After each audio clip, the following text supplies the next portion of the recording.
Retrouvez ce réseau ainsi que bien d'autres dans le DVD de l'exposition Trainmania, disponible à la boutique LR Modélisme.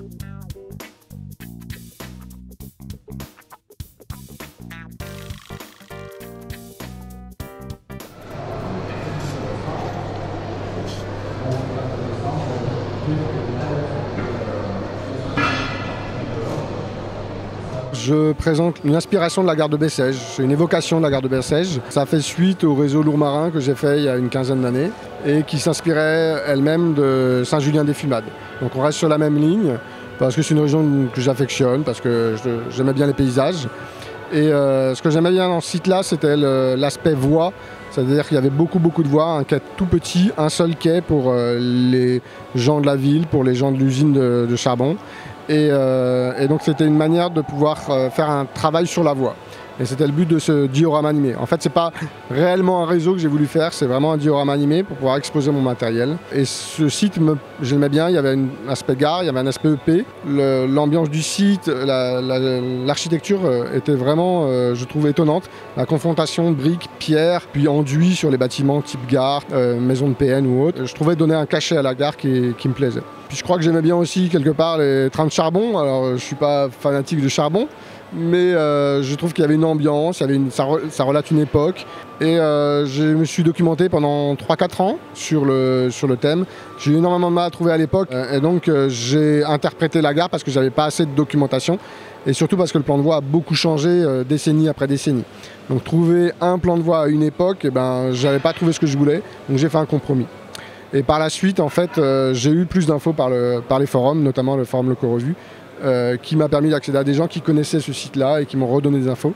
Alors, j'ai pas pu changer la voie parce que comme je construis la voie moi-même, une fois qu'elle était posée, redéconstruire la voie, c'est un travail beaucoup plus gros que la construire.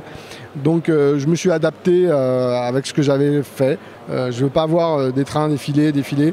Moi, ce que j'aime, c'est quelques bécanes, quelques locomotives, des wagons.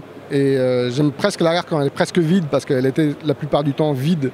Et donc un autorail, une rame, une machine qui passe, c'est largement l'ambiance que je cherchais. Le profil de voie, c'est du code 40 et je l'ai fait moi-même parce que les premiers essais m'ont permis de vérifier que je n'étais pas obligé de reprofiler tous les boudins de roue. Mais je peux tourner avec du matériel que je déballe. Pourquoi ça marche et pas avec du micro-engineering ou une autre voie, c'est que j'ai pas de tire-fond. Et donc je soude la voie sur quelques traverses époxy, tous les 5 cm à peu près. Et entre 2 traverses époxy, je rajoute un clou en laiton pour avoir un deuxième point d'accroche. Et après, j'ai fait une pose de voie avec des traverses en bois, pose PLM, donc sur 14 mètres, une dizaine de traverses asymétriques. Et ce qui m'a donné l'ambiance de cette voie. Et après, j'ai travaillé sur le bon ballast pour avoir la bonne couleur, la bonne patine. Donc mes interfaces avec l'extérieur, je repasse au code 55 pour pouvoir faire la jonction parce que j'ai pas d'éclisse au code 40. Et donc je me suis lancé dans cette gare-là, qui était un autre défi puisqu'il y avait une quinzaine d'aiguillages. Et donc chaque aiguillage est construit sur un support en contreplaqué de 10 mm pour éviter les déformations. Et le support en contreplaqué de l'aiguillage est lui-même fixé sur un contreplaqué.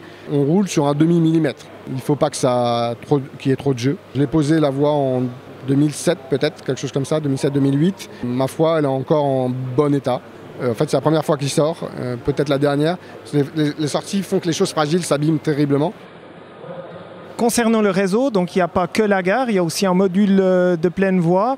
Alors c'est inspiré d'un site réel entre Saint-Julien-des-Fumades et Saint-Ambrois. J'ai un peu compacté parce que je voulais que ça tienne dans un seul module pour éviter les jonctions. Et donc ce site-là, il est simple, il est assez égoïste comme site. Il faut se pencher pour voir la voie à travers les falaises de la montagne, puis la rivière, puis le pont. Et on cherche le train en fait. Le train se cache et se joue de nous. Et quand on va dans la réalité, quand on suit une ligne de chemin de fer pour observer les trains, la plupart du temps, c'est ce qu'on fait. Le train se joue de nous et on joue un jeu de cache-cache. Et voilà.